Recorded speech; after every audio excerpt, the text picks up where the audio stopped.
చేసుకుందాం. మమ్మల్ని అతిమిక్కిలిగా ప్రేమించిన మా ప్రియ పరలోకమందున తండ్రి, మీ పరిశుద్ధమైన ఉన్నతమైన ఘనమైన నామానికి స్తోత్రాలు. మరొక పునరుద్ధాన ఆదివారపు ఆరాధన కార్యక్రమాన్ని తండ్రి మేము జరిగించుకోవడానికి మా ఇళ్ళ మీరు చూపినటువంటి మీ కృప కొరకై స్తుతులు స్తోత్రాలు చెల్లిస్తున్నాం.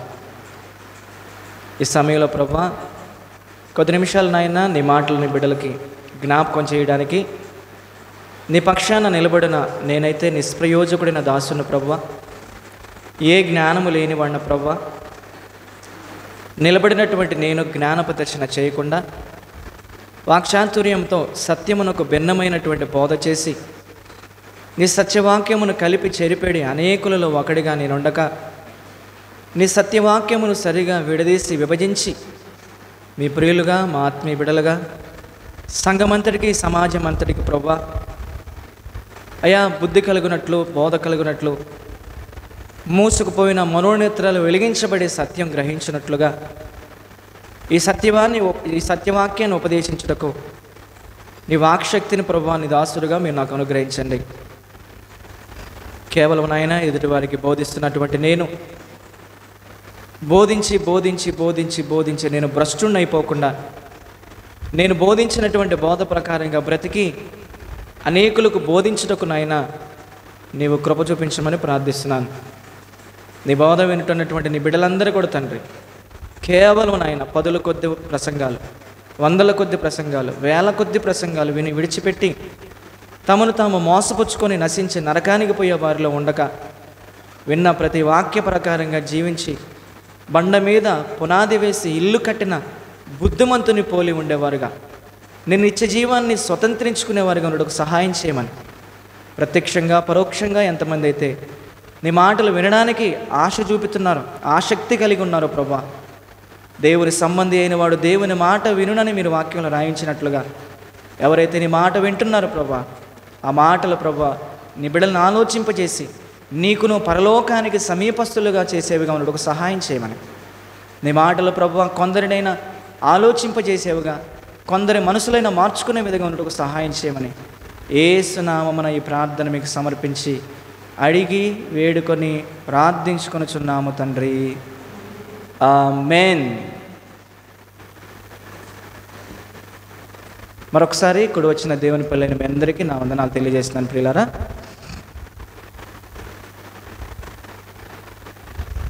ప్రభునందు ప్రియమైన దేవుని వల్లరా, మరి పునరుద్ధాన ఆదివారం ఆరాధన కార్యక్రమంలో మనమందరం కలిసి ఒక అంశాన్ని ఆలోచిద్దాం. అంశం ఏంటంటే, పరిశుద్ధులు పగ తీర్చుకొనవచ్చా? మరొకసారి అండి, పరిశుద్ధులు పగ తీర్చుకొనవచ్చా? ఏంటి ఈరోజు మన అంశం ఏంటమ్మా? మన పాఠం ఏంటి?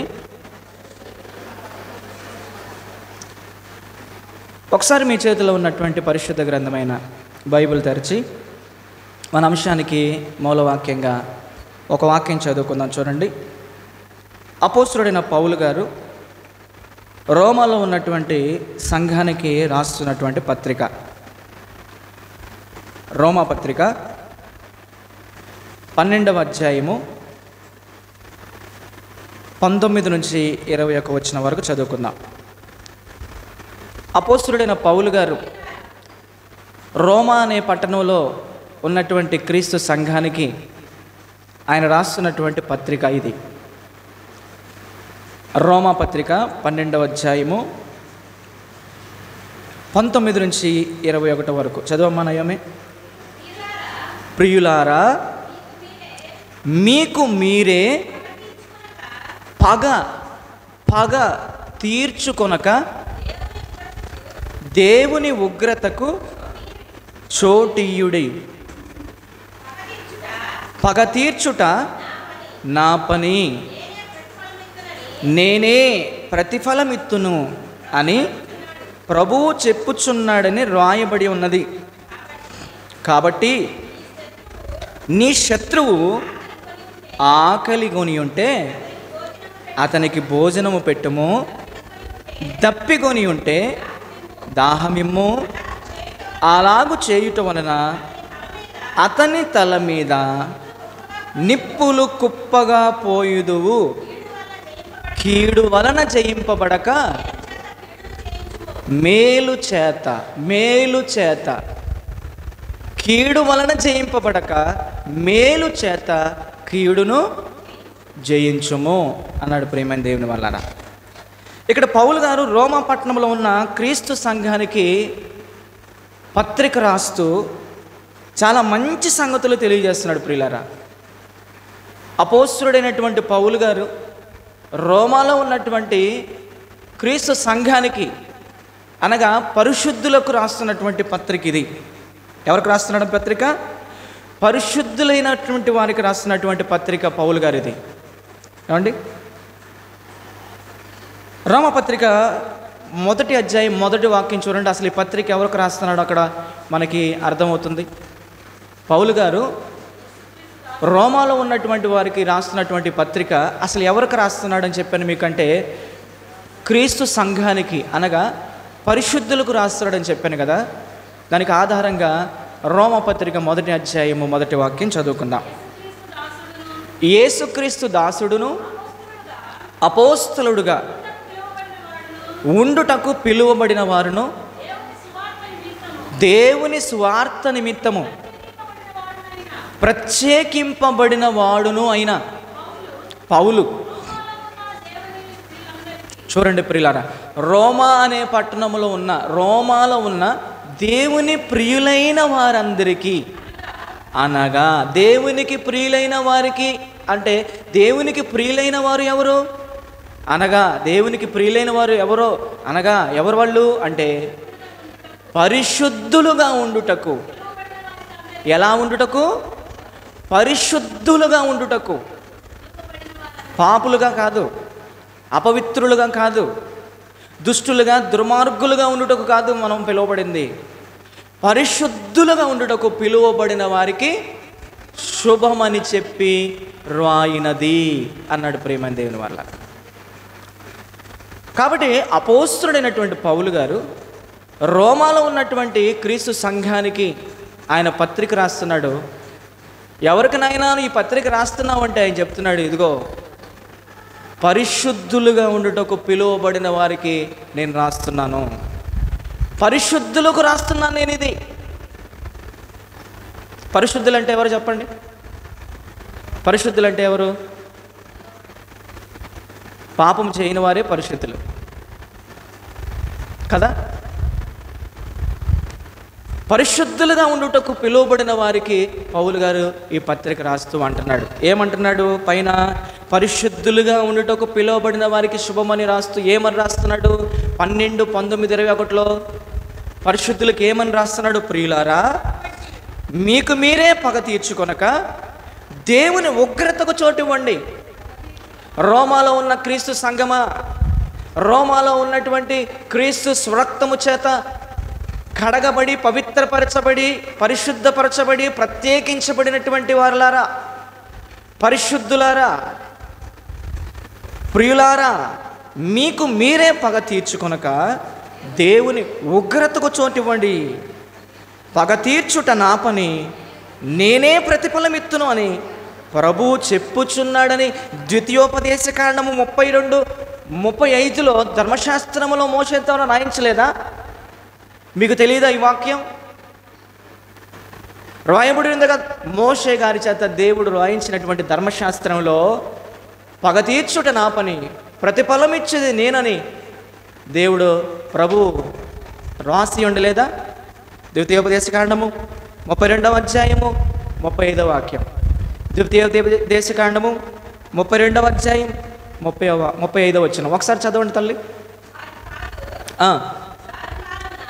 వారి కాలు జారు కాలమున పగ తీర్చుటయు ప్రతిఫలమిచ్చుటయు నావే. చాలమ్మా, చాలు. అపోస్తలుడైన పౌలు గారు రోమాలో ఉన్నటువంటి పరిశుద్ధులకు పత్రిక రాస్తూ చెప్తున్నాడు, ప్రియులారా, మీకు మీరే పగ తీర్చుకోవద్దు, మీకు మీరే పగ తీర్చుకొనక దేవుని ఉగ్రతకు చోటు ఇవ్వండి. పగ తీర్చుట నా పని, ప్రతిఫలం ఇచ్చేది నేనని ద్వితీయోపదేశకాండం 32వ అధ్యాయం 35వ వచనంలో మోషే గారి చేత దేవుడు ధర్మశాస్త్రంలో ఇశ్రాయేలులకు రాయించలేదా? అది మీకు తెలియదా? మీరు చదవలేదా? మీరు వినలేదా అంటున్నాడు ప్రియమైన దేవుని వర్లారా. మన అంశం ఏంటి?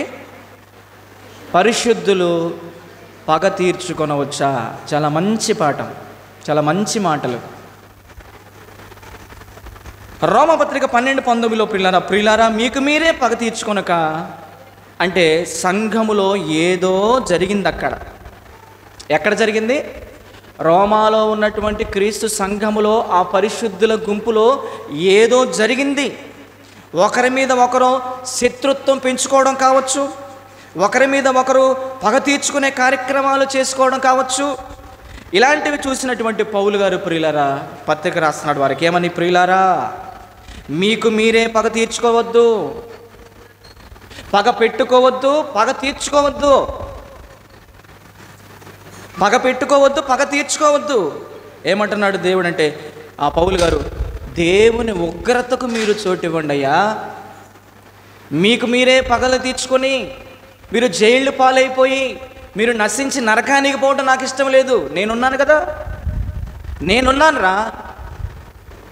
మీరు కొట్టుకొని చచ్చి మీరు కేసులు పెట్టుకొని మీరు జైళ్ళు పాలయ్యటం, నాకు పరలోకానికి మీరు దూరం అవడం నాకు ఇష్టం లేదు నాయన. పగ తీర్చుకునేది అది మీ పని కాదు నాయన, నా పనిరా, నేను చూసుకుంటాను కదా అని పౌలు గారి చేత రోమాలో ఉన్న పరిశుద్ధులకు పత్రిక రాయిస్తున్నాడు. మీరెవరు? మీరు పరిశుద్ధులు, చీకటిలో నుండి ఆశ్చర్యకరమైన నా వెలుగులోనికి పిలువబడిన వారు. మీరు యాజకులైన రాజులైన యాజక సమూహం, పరిశుద్ధ జనాంగం, మీరు ఏర్పరచబడిన వారు, మీరు ప్రత్యేకించబడిన వారు. కాబట్టి ఎందుకురా మీకు మీరే పగలు తీర్చుకుంటారు? మీకు మీరే పగ తీర్చుకోబాకండి. పగ తీర్చుట నా పని, ప్రతిఫలం ఇచ్చేది దేవుడు అని చెప్పాడు. కాబట్టి దేవుని ఉగ్రతకు మీరు చోటు ఇవ్వండి అని ఇక్కడ పౌలు గారు తెలియజేస్తున్నాడు. ప్రియమైన దేవుని బిడ్డలారా, పగ తీర్చుట నా పని, నేనే ప్రతిఫలం ఇత్తునని రాయబడి ఉన్నది కదా. మొత్తానికి పగ పెట్టుకోవద్దు, పగ తీర్చుకోవద్దని సంఘానికి పౌలు చెప్తున్నాడు. మనం కూడా సంఘమే కదా, మనం కూడా యేసుక్రీస్తు ప్రభువాన్ని గూర్చినటువంటి సువార్తను విన్నాం, విశ్వసించాము, మారు మనసు పొందాము, పాప క్షమాపణ కొరకు క్రీస్తు రక్తములో బాప్తీసం ద్వారా కడగబడి క్రీస్తుని ధరించుకున్న క్రైస్తవులం అయిపోయాం మనమంతా కూడా. ఇప్పుడు మనం కూడా ఎవరమయ్యా అంటే సంఘం, క్రీస్తు స్వరక్తం ఇచ్చి సంపాదించుకున్న తన సంఘం మనమంతా కూడా. బాప్తీసం తీసుకున్న వారందరూ మనమంతా ఒకానొక సమయంలో మన పాపముల చేత, అపరాధముల చేత మనం చచ్చిపోయినటువంటి స్థితిలో, పాపం అనేటటువంటి కాడి మనం మోస్తున్నటువంటి స్థితిలో క్రీస్తు తన రక్తము చేత మనల్ని కడిగి నీతిమంతులుగా చేసి పాపం అనే దాసత్వం నుంచి విడిపించి నీతికి దాసులుగా మనల్ని దేవుడు చేశాడు ప్రియులారా.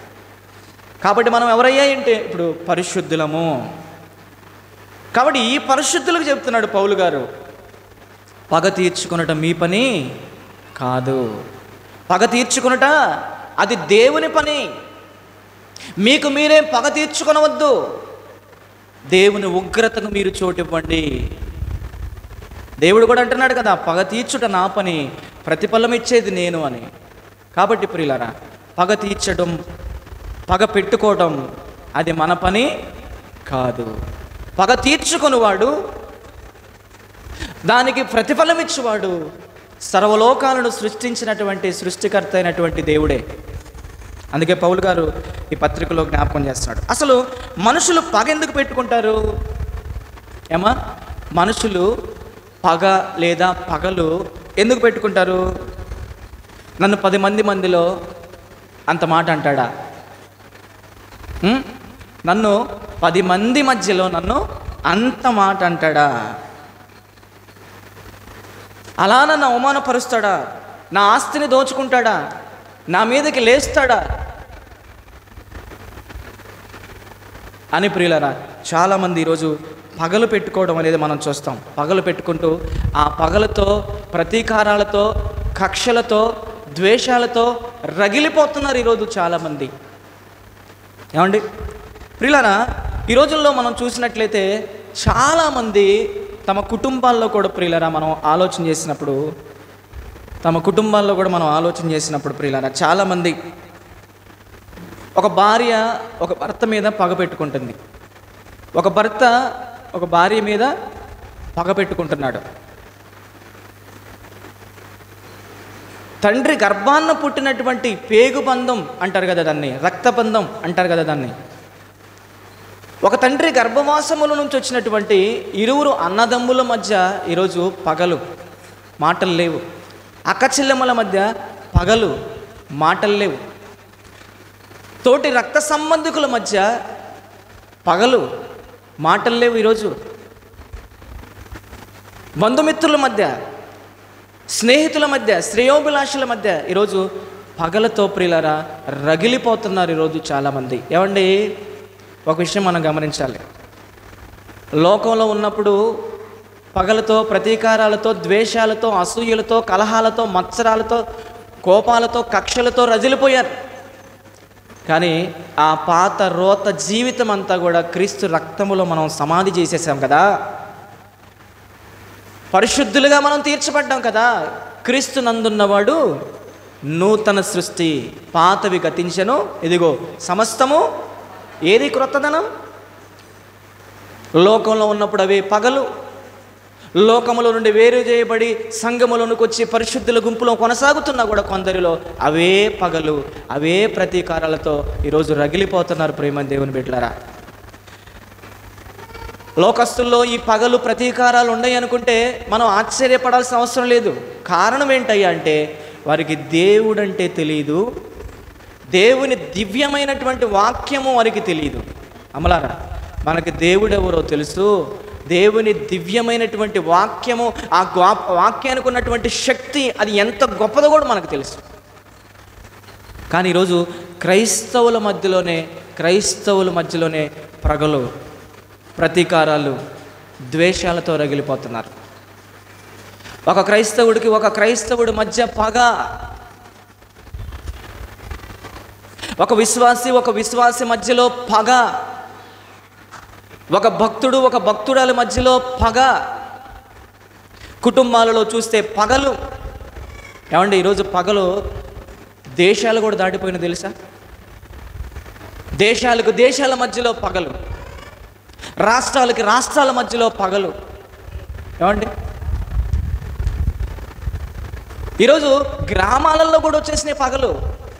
గ్రామాలే కాదు, పల్లె ప్రాంతాల్లో కూడా ఈరోజు పగలతో కొట్టుకు చచ్చిపోతున్నారు. ప్రియమైన దేవుని బిడ్డలారా, పగలతో కొట్టుకు చచ్చిపోతున్నారు. జాలి లేకుండా, దయ లేకుండా, ప్రేమ లేకుండా, కరుణ లేకుండా, మృగతత్వం కలిగి ఒక మనిషి ఈరోజు కర్కశంగా చంపేసుకుంటున్నాడు, ప్రాణాలు తీసేసుకుంటున్నారు. నెత్తురు కళ్ళు చూస్తున్నారు. ఏమండి, నెత్తురు చూస్తేనే ఒక్కొక్కళ్ళు చూడండి, నెత్తురు చూడగానే మూర్ఛిల్లి పడిపోతారు చూడలేక. అలాంటిది ఈరోజు తలకాయలే వేట కొడవలతో వెంటపడి నరుగుతున్నారంటే చెప్పండి, పగలతో రగిలిపోతున్నారు ఈరోజు సమాజం. ఏమండి, ఒకసారి మనము కడప, కర్నూలు, చిత్తూరు ఇటు మనం చూసినప్పుడు పగలకు పెట్టింది పేరు అన్నమాట. ప్రాంతాలు పగలకి పెట్టింది పేరు. పగలకి నిజంగా ఆ ప్రాంతాల్లో ఉన్నటువంటి మనుషులను మనం చూసినప్పుడు ప్రియులారా, కొంతమందికి ఏళ్ళు కట్ అయిపోయి ఉంటాయి, కొంతమందికి కుడి చేతులు ఉండవు, కొంతమందికి ఎడం చేతులు ఉండవు, కొంతమందికి కుడి కాళ్ళు ఉండవు, కొంతమందికి ఎడం కాళ్ళు ఉండవు, కొంతమందికి ఒంటి నిండా గాయాలు. వినండి, వాక్యం వినండి. కొంతమందికి ఒంటి నిండా గాయాలు, కొంతమందికి గొంతుకి గాయాలు, కొంతమంది అయితే అసలు ఆ ఊర్లోనే లేకుండా పోతారు, ఆ ప్రాంతంలో కూడా లేకుండా. కారణం ఏంటయ్యా అంటే పగలతో ప్రతీకారాలతో ఒకరు ఏం చేసుకుంటారయ్యా అంటే వేట కొడవలతో వెంటపడి చంపేసుకుంటారు. తెలుసా మీకు? ఈరోజు సమాజం పాడైపోయింది, సమాజంలో ప్రేమలు లేవు, పగలతో కక్షలతో రగిలిపోతున్నారు సమాజం. మనుషుల్లో క్రూరత్వం నిండుకుపోయింది, ప్రేమలు అనేవి లేవు, అక్రమం అనేది విస్తరించిపోయింది. ప్రేమ దేవుని బిడ్డలారా, ప్రియ దేవుని ప్రజలారా, ప్రియ దేవుని సంగమా, ఎక్కడో పగలతో ఏవో చేసుకున్నారు అనుకుంటున్నావు. ఈరోజు మన మధ్యలో, మన ప్రాంతంలో, మన కళ్ళ ముందు కూడా ఈరోజు పగలతో రగిలిపోతూ ఎన్నో అక్రమాలు, ఎన్నో అన్యాయాలు, ఎన్నో అమానుషాలు, ఎన్నో దారుణమైనటువంటి మారణకాండ చేస్తున్న వారిని మన మధ్యలోనే, మన సమాజంలోనే మనం చూస్తున్నాం. ప్రియమైన దేవుని వల్లారా, ఎక్కడో అనుకున్నాం, కానీ ఇప్పుడు అది మన మధ్యలోనికి వచ్చింది. లోకంలో ఉందంటే పగలు ప్రతీకారాలు, ఆశ్చర్యపోవాల్సిన పని లేదు. కానీ ఇది క్రీస్తు సంఘములో ఉన్నామని చెప్పుకుంటున్న వారిలో కూడా ఈరోజు పగలతోనే కూర్చుంటున్నారు తెలుసా, పక్కన పగలతోనే ప్రార్థనలు, మనసులో పగ పెట్టుకొని, మనసులో ద్వేషం పెట్టుకొని పాటలు, మనసులో పగ పెట్టుకొని, ద్వేషం పెట్టుకొని, కలహం పెట్టుకొని పరిచర్యలు. ఎవరి కోసం ఇవన్నీ? ఎవరిని మెప్పించడానికి ఇవన్నీ? ఎవరిని సంతోషపరచడానికి ఇవన్నీ? వీటి వలన దేవుడు ఏమన్నా సంతోషపడతాడా? వీటి వలన దేవుడు ఏమన్నా ఆనందపడతాడా? వీటి వలన దేవునికి కంట కన్నీరే తప్పితే దేవుడు సంతోషపడే కార్యక్రమం కాదు. ప్రియమైన దేవుని వల్ల అమలారా, ఇలారా, మిమ్మల్ని ప్రేమించి ఈ మాటలు చెప్తున్నాను. మీ మంచి కోరేవాడిగా మీకు ఈ మాటలు చెప్తున్నాను. ప్రియమైన దేవుని వల్లరా, పగలతో రగిలిపోతున్నారు మనుషులు. కరుడు కట్టినటువంటి కసాయి గుండెలుగా మారిపోతున్నారు మనుషులు. ప్రేమలు లేవు. పగ, నా మాట అన్నాడు, అంతమందిలో అన్నాడు, నా ఆస్తి దోసుకున్నాడు. గొడవలతో, అల్లర్లతో ప్రియులరా ఈరోజు క్రైస్తవ సంఘములోనికే ఇలాంటి వాతావరణం వచ్చేసింది, కల్చర్ వచ్చేసింది. ప్రియమైన దేవుని వల్ల ఏమండి? కాబట్టి నా ప్రియ దేవుని ప్రజలారా, ప్రియ దేవుని బిడ్డలారా, చూడండి, ఈరోజు దేశాల్లో అనుకున్నాం కానీ పల్లె ప్రాంతాల్లో కూడా వచ్చేసింది. ఈరోజు చూడండి, రాజకీయాల పేరుతో ఎన్ని దారుణాలు జరుగుతున్నాయో మీకు తెలుసు. ఒకరంటే ఒకరు భయంకరమైనటువంటి దారుణాలు, చంపేసుకోవడం కానీ, కేసులు పెట్టుకోవడం కానీ. ఏదండి ప్రేమ? మనుషుల్లో ప్రేమలు ఉన్నాయా? మనుషుల్లో పగలు ఉన్నాయా? మళ్ళీ ఎక్కడ చూడండి, చెప్తున్నాను కదా, ఎక్కడ చూడండి భక్తులే తండోపతండాలుగా వేల కొద్ది మంది ప్రజలు వచ్చి భక్తులు ఎక్కడ చూసినా భక్తులే. అయ్యలారా, అమ్మలారా, రోమలో ఉన్న సంఘానికి పౌలు తెలియజేస్తున్నాడు, సహోదరులారా, ప్రియులారా, మీకు మీరే పగ తీర్చుకొనక దేవుని ఉగ్రతకు చోటివ్వండి. పగ తీర్చుట నా పని, ప్రతిఫలం ఇచ్చేది నేనే అని ప్రభువు చెప్పుచున్నాడు కదా. అసలు ఎందుకు మనకు పగలు? ఎందుకు ప్రతీకారాలు? ఎందుకు ద్వేషం? ఎంతకాలం బతుకుంటాం చెప్పండి? ఎంతకాలం బతుకుంటాం ప్రియులారా? ఈరోజు చూసినోడు రేపొద్దున కనపడట్లేదు. అవునంటారు కాదంటారు? మీరు చెప్పండి. పెద్దలు, విఘ్నులైన వారు, వయస్సులో పెద్దవారు, జ్ఞానంలో పెద్దవారు, అనుభవంలో పెద్దవారు, మీకంటే చిన్నవాడిని, ఎంతకాలం బ్రతుకుతాం చెప్పండి? ఈ లోకంలో మనిషి ఆయుష్ ఏ పాటిదో మనకు తెలుసు కదా. కొంతసేపు కనబడి అంతలోనే మాయమైపోయే ఆవిరి వంటి బ్రతుకులు కదా మని. నీటి మీద బుడగలాంటి జీవితాలు కదా, అడవి రెల్లుపూస లాంటి జీవితాలు కదా, దాటిపోయే నీడ లాంటి జీవితాలు కదా, ఒలికిపోయిన నీటి బిందువు లాంటి జీవితం కదా, త్రాసు మీద ధూళి గాలి రాగానే ఎగిరిపోయే పొట్టి లాంటి జీవితాలు కదా. ఎందుకు ప్రియులారా పగలు? బ్రతికిన 3 రోజులు ప్రేమతో బ్రతకలేమా? ఒక సినిమా డైలాగ్ ఉంది, చెప్తే మీకు అందరికి తెలుసు, నాకు తెలుసు. ప్రేమిద్దాం, పోయేదేముంది? అది పాపులర్ అయింది, చెవులు వినపడుతుంది కాబట్టి అంటున్నా. ఏదో సినిమా డైలాగులు మాట్లాడుతున్నారు అనుకోబాకండి. ప్రేమిద్దాం, పోయేదేముంది? తిరిగి ఏం చేస్తారంట? ప్రేమిస్తారు. అంతకుమించి ఏమైనా చేస్తారా? మీరు నవ్వుతున్నారు అంటే ఆల్రెడీ మీకు ఆ డైలాగు తెలుసని నాకు అర్థమైపోయింది. మీరు నాకు ఇంక చెప్పాల్సిన అవసరం లేదు నోటితో. ప్రేమిద్దాం, తిరిగి ఏం చేస్తారు? మహా అయితే ప్రేమిస్తారు. ఏమండి? కాబట్టి నా ప్రియమైన దేవుని బిడ్డలారా, ప్రియ దేవుని ప్రజలారా, లోకంలో ఉన్న వాళ్ళంటే పగలు తీర్చుకుంటారు. మనం లోక సంబంధులం కాదంట, మనము పరలోక సంబంధులం. దేవునికి స్తోత్రం కలుగును గాక. మనం పరలోక సంబంధులం, మనం లోక సంబంధులు కాదు, మనం చీకటి సంబంధులు కాదు, మనం వెలుగు సంబంధులం. కాబట్టి మనలో ఏముండకూడదయ్యా అంటే, ఇదిగో ఈ పగలు ఉండకూడదు. ఏదో అన్నారని, ఏదో చెందారని, ఏదో చేశారని తిరిగి మరల వారికి చేయటానికి వీలు లేదు. మనకు కీడు చేశారు కదా అని చెప్పేసి మనం వారికి కీడు తలపెట్టకూడదు. వారు ఏదో ఒక మాట అన్నారు కదా అని తిరిగి మరలా మాటకు మాట మనం వడ్డించకూడదు. అది క్రైస్తవ్యం కాదు, వారు క్రైస్తవులే కాదు. వారు మన మీద పగ పెట్టుకున్నారు కదా అని మనం పగకు ప్రతీకారం తీర్చుకోకూడదు. మనం పగ తీర్చుట నా పని, చెప్పండి, ప్రతిఫలం ఇచ్చేది నేను. నా ఉగ్రతకు మీరు చోటు ఇవ్వండి, మీకు మీరే పగ తీర్చుకొనొద్దు. ఒకనాడు ప్రియులారా, తన ప్రజలైనటువంటి ఇశ్రాయేలుకు దేవుడు చెప్తున్నటువంటి మాటలు మీరు చూస్తే లేవియా కాండము 19వ అధ్యాయము 17వ వాక్యం చదివి సహాయం చేయండి అమ్మా. ఎవరైనా అందరు బైబిల్ తెరిచి మీరు చూసుకోండి. చక్కగా నేను చెప్పే అధ్యాయము రిఫరెన్స్ మీరు చక్కగా రాసుకోండి. లేవియా కాండము 19వ అధ్యాయము 17వ వాక్యం. 2 సార్లు చెప్తాను మీకు, ఇంకా మీరు తీయకపోతే 3 సార్లైనా చెప్తారు రిఫరెన్స్. చక్కగా అందరు తీయండి, చక్కగా రాసుకోండి అమ్మా. రైట్, చదవండి.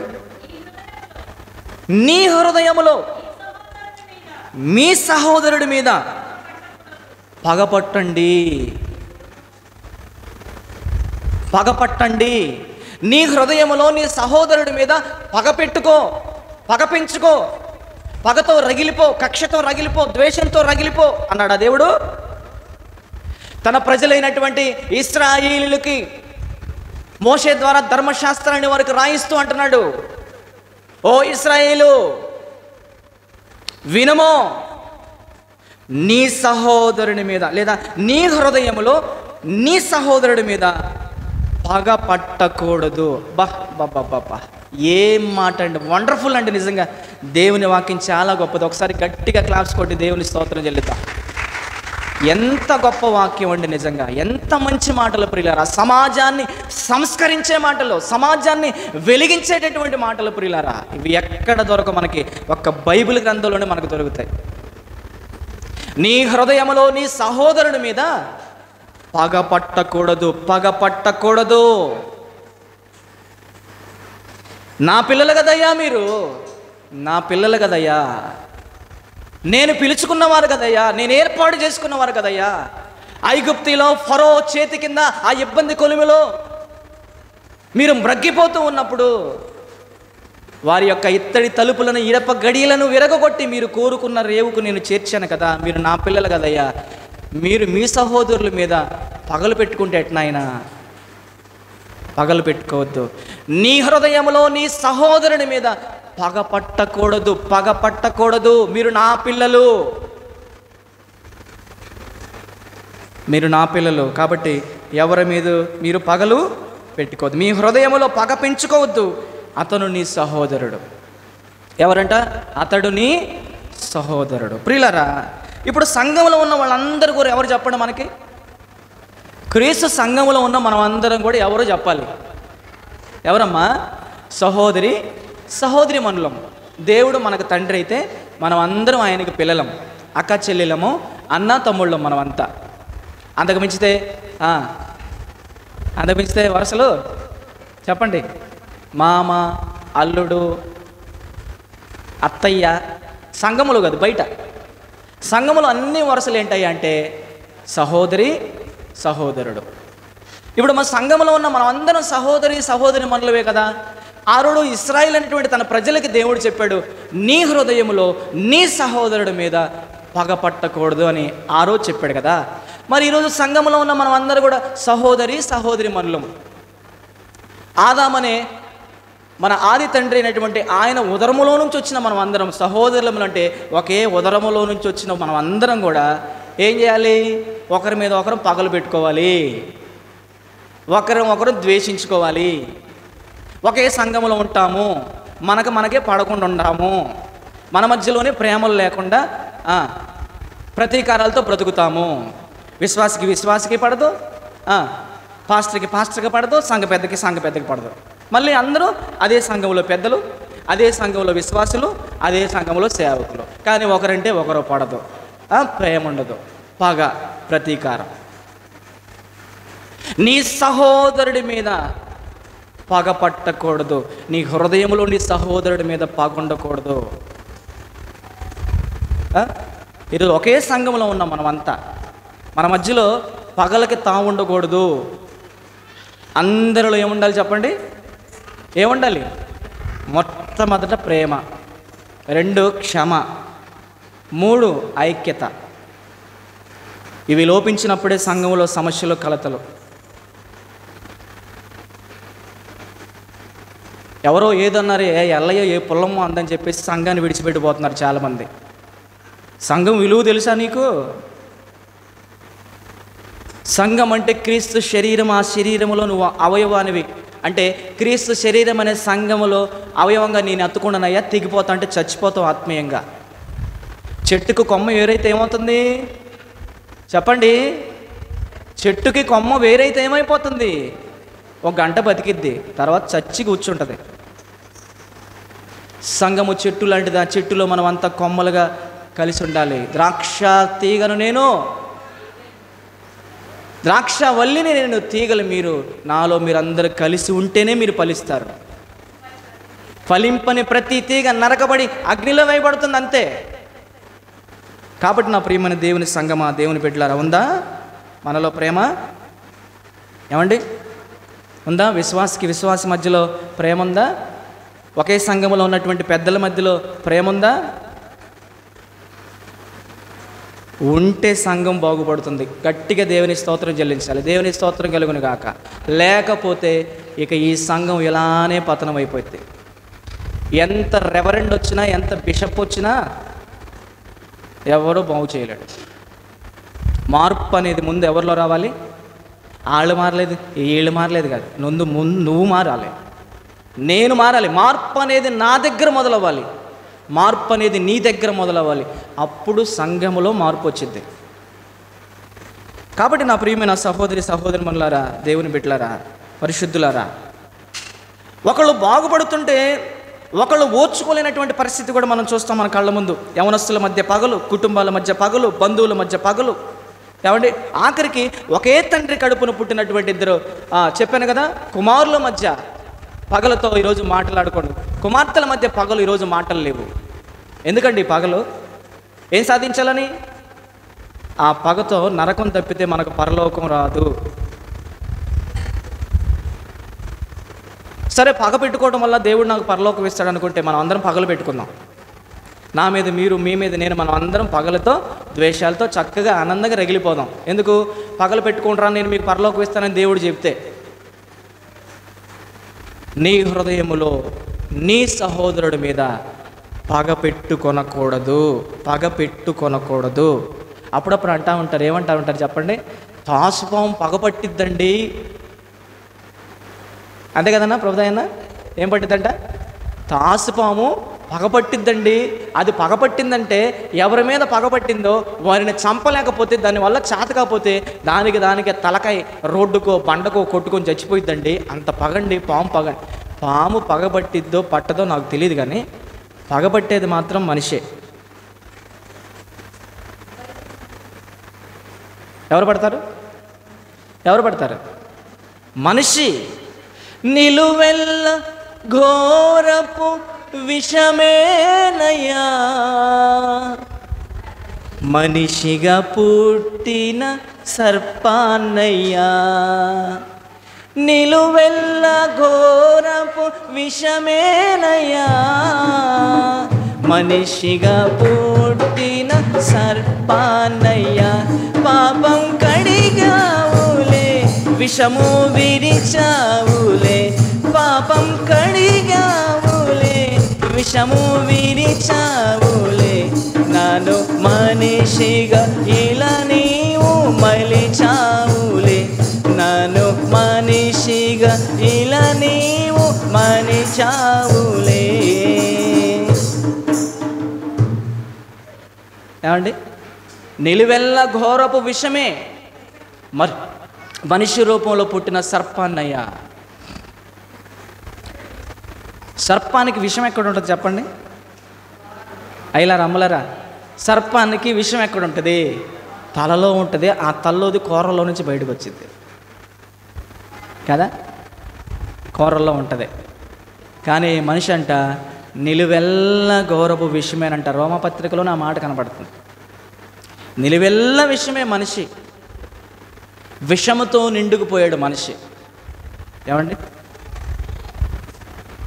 కాబట్టి నా ప్రియమైన దేవుని బిడ్డలారా, దేవుని ప్రజలారా, పగలు ఏం చేస్తాయో ఒక్కసారి చూడండి. పగలు ఏం చేస్తాయో ఒకసారి చూడండి. సామెతల గ్రంథం 10వ అధ్యాయం 12వ వాక్యం. సామెతల గ్రంథం 10వ అధ్యాయం 12వ వాక్యం. ముందుగా తీసిన వారు త్వరగా చదవండి. అమ్మా చూడండి, పగలు ఏం చేస్తాయో చూడండి. ఇక్కడ బైబిల్ గ్రంథం చెప్తుంది, పగ కలహమును రేపుతుంది. కలహమును రేపుతుంది. కలహం అంటే ఏంటో, కలహం అంటే మాకు తెలియని పదమా పాస్టర్ గారు అంటారా? పగ కలహమును రేపునంటే గొడవలు రేపుతుంది పగ. ఏ రోజు పగలు ఎక్కడైతే ఉంటాయో అక్కడ గొడవలు తప్పనిసరిగా జరుగుతాయి. అక్కడ సమాధానం చెదిరిపోతుంది, అక్కడ ఐక్యత పాడైపోతుంది, అక్కడ ప్రేమలు పోతాయి. ఎక్కడయ్యా అంటే పగలున్న చోట, పగలున్న చోట ఏమవుతాయి అంటే కలహాలు వచ్చేస్తాయి. కలహాలు వచ్చేస్తాయి. ఒక కుటుంబంలో ఎవరిలో పగ ఉన్నా సరే, ఎవరి మీద కుటుంబంలో కలత వచ్చేస్తుంది. ఒక సంఘములో ఎవరి మీద పగ ఉన్నా సరే ఆ పగల వలన ఆ సంఘంలో సమస్యలు వచ్చేస్తాయి. కాబట్టి పగ కలహమును రేపుతుంది, ప్రేమ దోషములన్నిటినీ కప్పుతుంది. ఒకసారి గట్టిగా దేవుని స్తోత్రం చెల్లిద్దాం, క్లాప్స్ కొట్టి. పగ ఏమొచ్చేస్తున్నాయా అంటే కలహాన్ని రేపుతుందంట.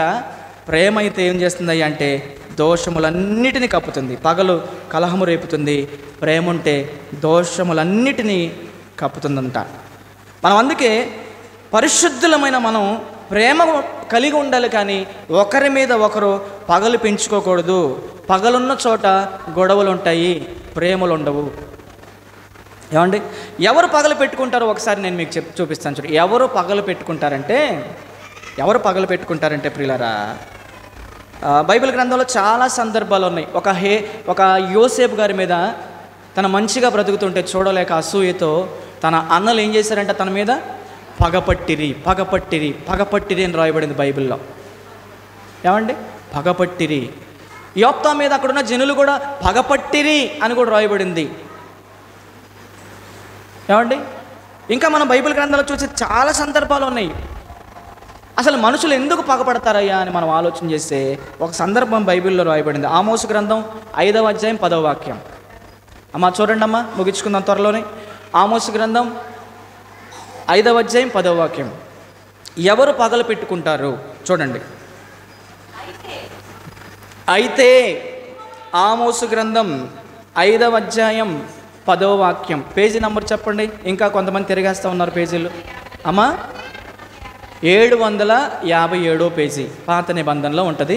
757 పేజీ, ఆమోసు గ్రంథము 5వ అధ్యాయము 10వ వాక్యం. ప్రతిరోజు బైబిల్ చదువుకోండి, పేజీలన్నీ తిప్పుతూ ఉండండి.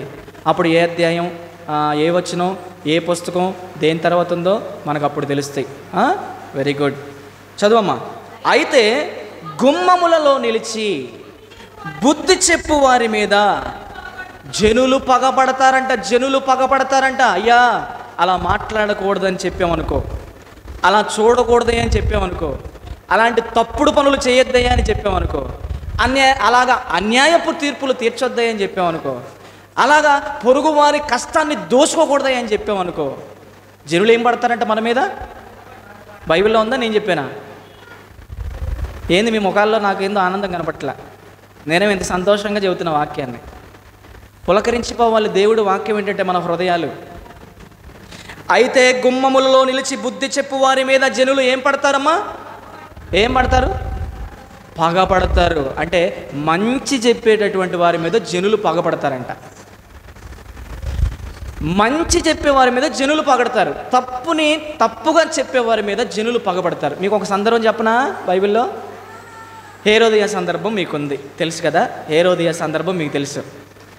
హేరోద్ అనే ఒక రాజుగారు తన సహోదరుడైనటువంటి ఫిలిప్పు అనేటటువంటి ఆయనకి హేరోది అనే ఒక భార్య ఉంది. ఆమెను ఏం చేశారంటే తన సహోదరుడు భార్యను తెచ్చుకొని ఆయన ఇంట్లో పెట్టుకున్నటువంటి సంగతి దైవజనుడు, ప్రవక్త, నీతిమంతుడైనటువంటి యోహాను గారికి తెలిసింది. డైరెక్ట్గా రాజదర్బార్లోకి వెళ్ళిపోయాడు. రాజు ఎదురు నిలబడ్డాడు సింహాసనం ఎదుట. రాజా, ఒక రాజ్యానికి రాజుగా మాత్రమే కాదు కానీ ఆ రాజ్యములో ఉన్నటువంటి ప్రజలందరికీ ఒక తండ్రి స్థానంలో ఉన్నటువంటి నీవే నీ సహోదరుడైనటువంటి ఫిలిప్పు భార్యని తీసుకొచ్చి నీ అలా ఉంచుకోవటం, నీవు నీ రాజ్యములో ఒక తండ్రి స్థానంలో ఉన్న నీ పిల్లలైన వారందరికీ నువ్వు ఏమి నేర్పించాలనుకుంటున్నావయ్యా? ఏం మాదిరి చూపించాలనుకుంటున్నావయ్యా? నువ్వు చేసేది తప్పు ఏమన్నాడు? నువ్వు చేసేది తప్పు, నీ పొరుగు వారి భార్యను నువ్వు ఆశించుట నువ్వు తప్పు అన్నాడు.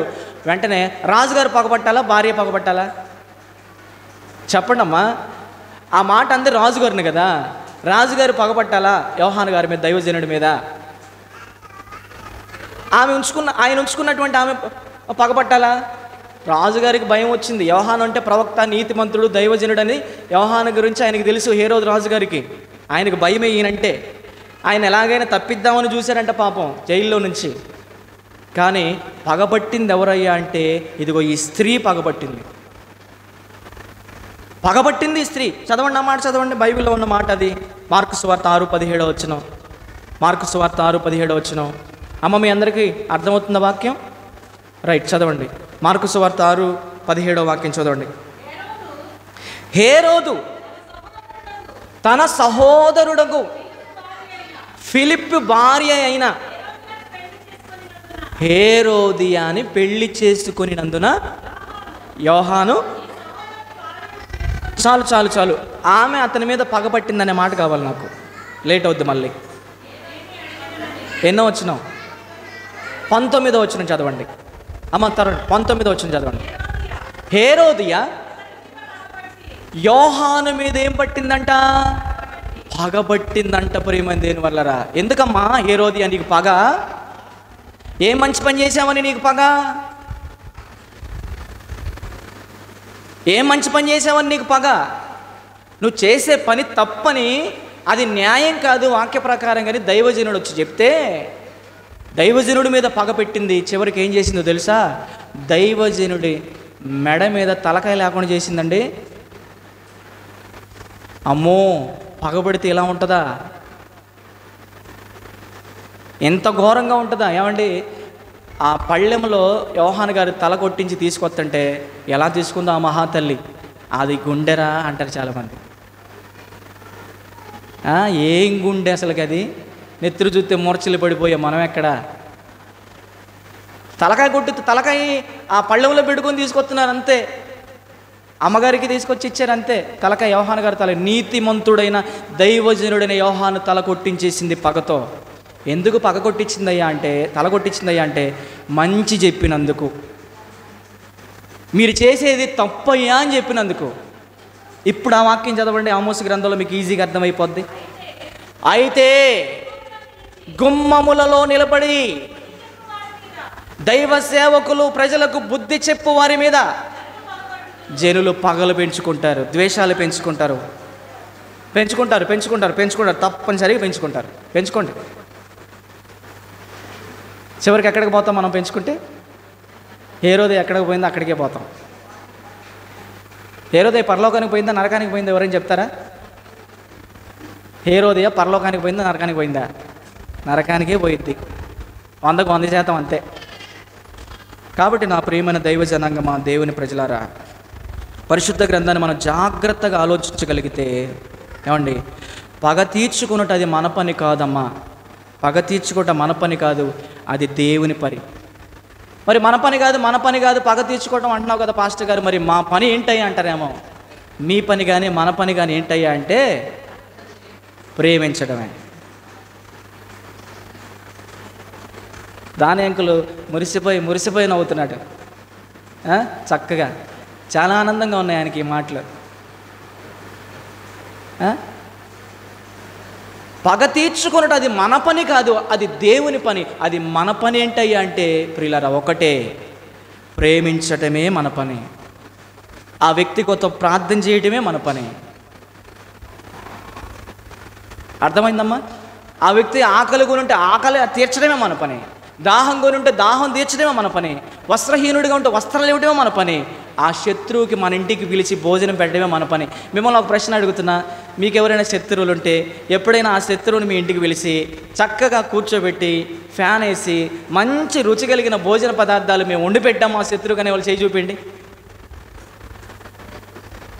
ఎవరైనా 1%. మా శత్రువుకి మా ఇంటికి పిలిచి మేము చక్కగా పంచపక్ష పరమానంతో భోజనం పెట్టాం ప్రేమగానే వాళ్ళు ఉన్నారా? బైబిల్లో దేవుడు చెప్పింది ఏంటో తెలుసా? నీ శత్రువు ఆకలి కొని ఉంటే ముందు వాడికి భోజనం పెట్టురా ఇంటికి పిలిచి అన్నాడు అంతే. ఉన్నారు బైబిల్లో. శత్రువులను పిలిచి, తమను చంపడానికి వచ్చిన వారిని పిలిచి కూర్చోబెట్టి భోజనం పంపిస్తే వాళ్ళ గుండెలు మారిపోయి యుద్ధం చేయకుండా చక్కగా తిరిగి ఇంటికి వెళ్ళిపోయారట. బైబిల్ ఇది. ఒక మనిషి మనసును మార్చగలిగే శక్తివంతమైనటువంటి మాటలు కలిగిన గ్రంథం ఇది. సమాజానికి చెప్పే రీతిలో మనం మాటలు చెప్తే ఎవడు మారడండి చెప్పండి?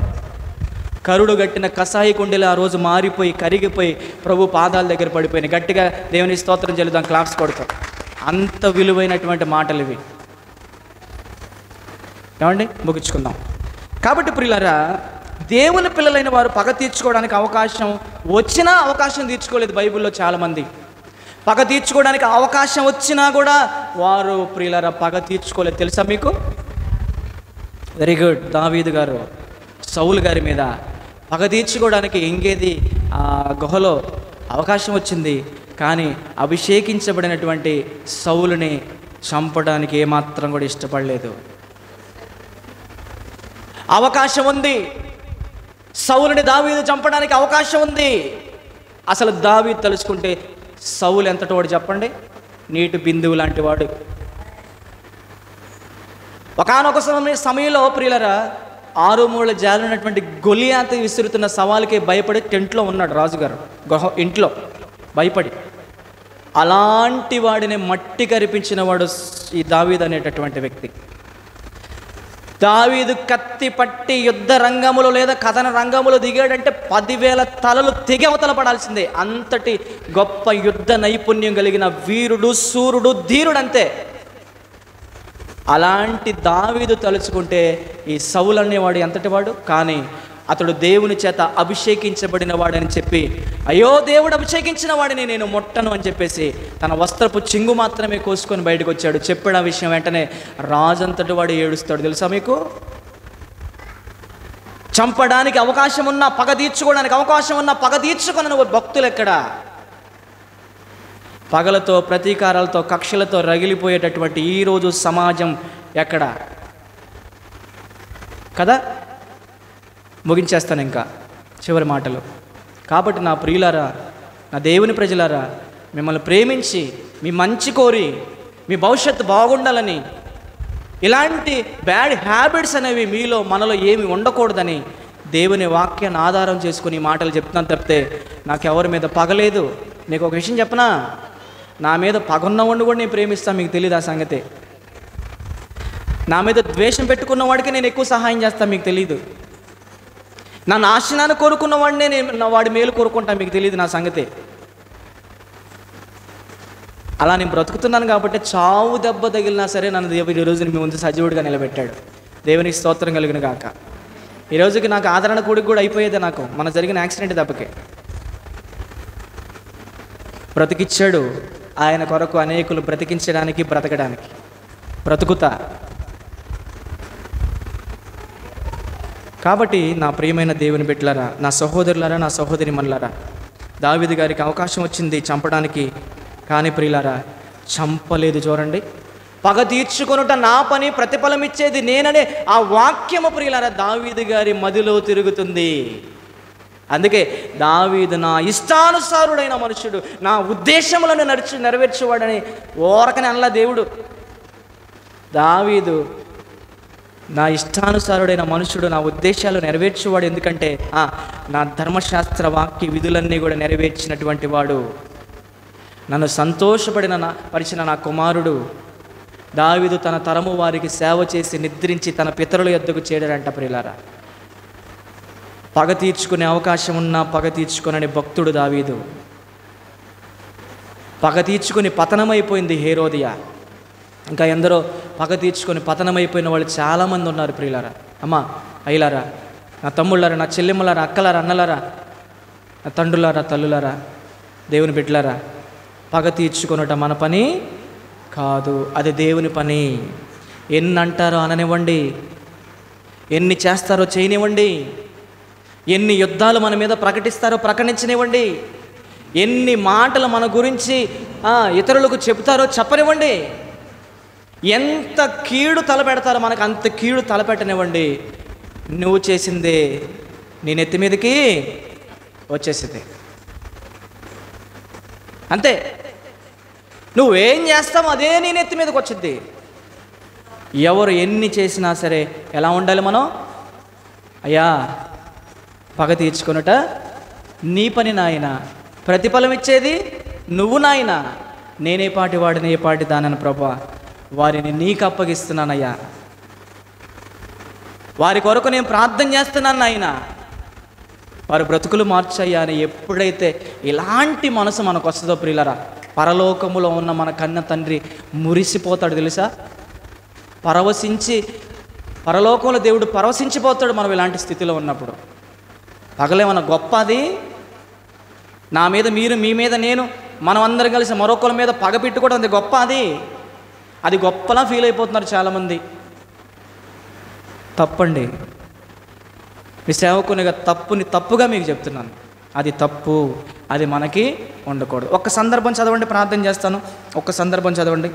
ప్రియులరా, మన శత్రువు కోసం అంట మనం పిలిచి వారిని మన ఇంట్లో భోజనం పెట్టాలంట. దేవుడు చెప్పిన మాట రోమపత్రికలోనే మనం చదువుకున్నాం. కీడు వలన జయింపబడక మేలు చేత కీడుని జయించమన్నాడు కదా. రోమపత్రిక 12, 19, 20, 21 మనం ఇందా చదువుకున్నాం కదా. మూలవాక్యం చదువుకున్నాం కదా. చదవండి. రోమపత్రిక 12వ అధ్యాయము 19, 20, 21. ప్రియులారా, మీకు మీరే పగ తీర్చుకొనక దేవుని ఉగ్రతకు చోటివుడి. పగ తీర్చుట నా పని, నేనే ప్రతిఫలం ఇచ్చునని ప్రభు చెప్పుచున్నాడని రాయబడి ఉన్నది. కాబట్టి అబ్బబ్బబ్బబ్బా చూడండి. కాబట్టి మీ శత్రువు అనేవాడు ఎవరైనా మీకుంటే, వాడు ఆకలి కొని ఉంటే వాడిని మీ ఇంటికి పిలిచి ఏం చేయమన్నాడు? అతనికి భోజనం పెట్టండి రా మీరు. ఒకవేళ అతడు నువ్వు శత్రువుగా భావిస్తున్నవాడు ఎవరైనా, నిన్ను శత్రువుగా భావిస్తున్నవాడు ఎవరైనా ఉంటే అతన్ని ఇంటికి పిలిచి అతడు తప్పికుంటే ఒక గ్లాసు చల్లటి నీళ్ళు ఇవ్వండి వాడికి. కీడు వలన జయించబడక అలాగు చేయటం వల్ల ఏం చేస్తున్నామంట మనం? వాని తల మీద పగ తీర్చుకుంటున్నామని అర్థం. మీకు తెలుసా? పగ తీర్చుకునే విధానం ఇది.